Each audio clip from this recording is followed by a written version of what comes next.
Welcome back, everybody, to another deep dive. Today, we're going to be focusing on the International Space Station. You sent over this great article about astronauts Sunita Williams and Butch Wilmore, their experience on the ISS. And it's just wild that it was only supposed to be an 8-day trip, but turned into a 9-month stay. Yeah, the return was delayed because of issues with the Boeing Starliner. Yeah. Must have been a huge change of plans. Oh, absolutely. And I can't even imagine what kind of challenges would come with living on the ISS for that long. Well, I mean, first of all, the whole environment is so different. Yeah. Just imagine 16 sunrises and sunsets every single day. That right there's got to mess with your sleep. And of course, being in microgravity all the time. Got to be careful or you'd have muscle and bone loss. Right. And how do they even stay in shape up there? They've got some special equipment, right? They do. There's a whole bunch of stuff they use to stay healthy. One of the main things is the ARA, the Advanced Resistive Exercise Device, like a super high-tech weight machine so they can do squats and deadlifts and rows, all while floating in the air. That's crazy. Did they talk about what it feels like to work out in microgravity? Yeah, actually, Butch Wilmore said it was easier on his joints than working out on Earth. I guess without gravity, there's not as much stress. They've also got a special treadmill, have to be strapped down so they don't float away mid-run. Oh, and a stationary bike, too.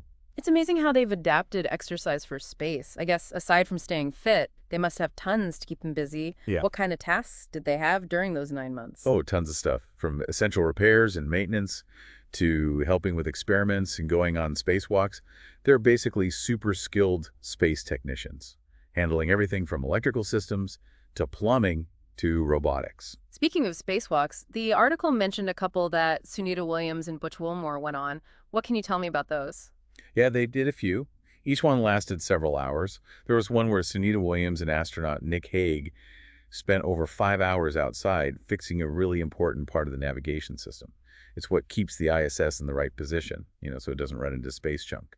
Wow, that's intense. I bet it takes a ton of training to do repairs while floating in space.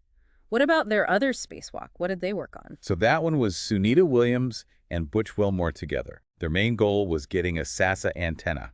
It's part of the system that keeps track of the station's structure. And while they were out there, they also took some samples from the station's hull, see if there was any, microbial growth. So, gathering scientific data while they were doing these essential repairs, it's amazing how they handled so many different things. I'm curious to hear more about the experiments. One of the coolest ones was growing red romaine lettuce in the advanced plant habitat. Space gardening. Sounds like something out of a sci-fi movie. Right. But it's really important research, especially if we're thinking about longer missions, maybe even settling on other planets. This particular experiment, they called it Plant Habitat '07. It was all about figuring out how different moisture levels affect the bacteria in the plants and their water systems. Why is that so important? Well, think about it. If we can figure out how to grow food in space, in microgravity, and all these crazy environments, it means we can support astronauts on longer missions. It means we're not so dependent on supplies from Earth. Makes sense. So they were really helping to shape the future of space travel with this. Absolutely. Not just keeping the station running, but pushing the limits of what's possible out there. And speaking of pushing limits, they even voted in the presidential election from the ISS. How is that even possible? It's actually pretty straightforward.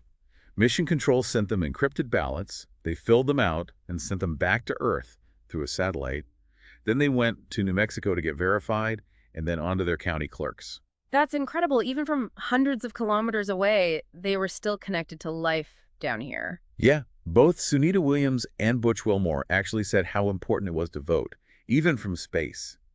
Sunita Williams said it was a very important duty, and Butch Wilmore praised NASA for making it so easy. It's so cool to see them committed to that. Sounds like they really did find ways to stay connected to normal life, even in that crazy environment. They really did. Oh, and speaking of normalcy, you mentioned they even celebrated Christmas up there. Yeah.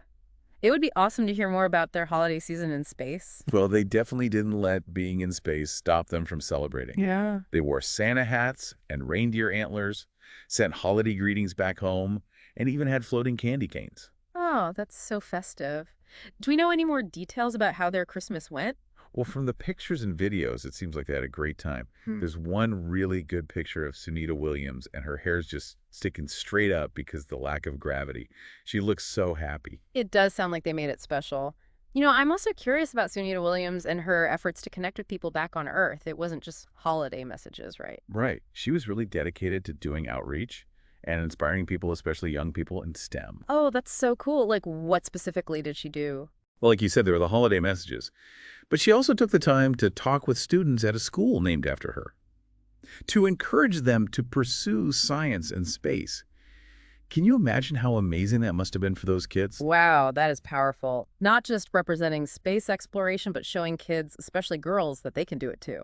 Exactly. She was a total role model. And it wasn't just students either. She even sent a good luck message to the athletes at the 2024 Paris Olympics. It just goes to show you how even being so far away, she still wanted to be connected to Earth, and to use her position to inspire others makes you wonder how they dealt with, the mental side of things, being isolated up there for so long.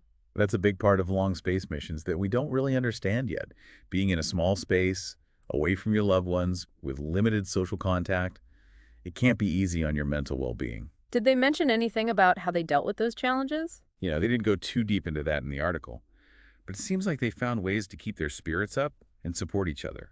Focusing on routine, exercise, staying busy with work probably helped, and even just celebrating holidays and staying in touch with people back home. It's got to make a difference. Yeah, for sure. Even little things can have a big impact when you're living in such a unique situation.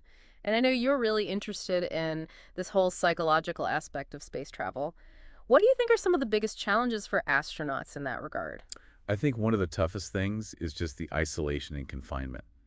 Being stuck in a small space with the same small group of people for months, it takes a really special person to handle that and still keep healthy relationships and a good attitude. It's like a giant social experiment, isn't it? Being cut off from the rest of the world. Yeah, exactly.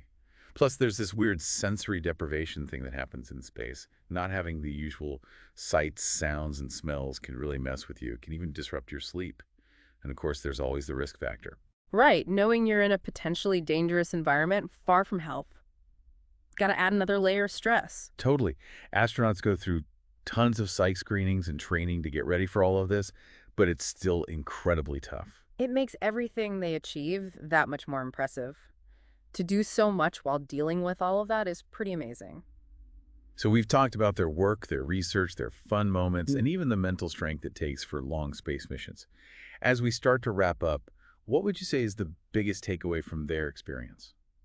I think it's their adaptability and resilience. They dealt with an unexpected situation, from the mission being extended to the intense work and the psychological pressure, and yet they still did incredible things while keeping a sense of normalcy and even having some fun. I agree. It's inspiring how strong the human spirit can be. We can thrive even in the toughest and weirdest situations. And it shows how important it is to keep researching the psychological side of space travel. If we're going to go further into space, we have to figure out how to help astronauts deal with these challenges so they can stay healthy and successful. Yeah, it really does make you think about all the work and the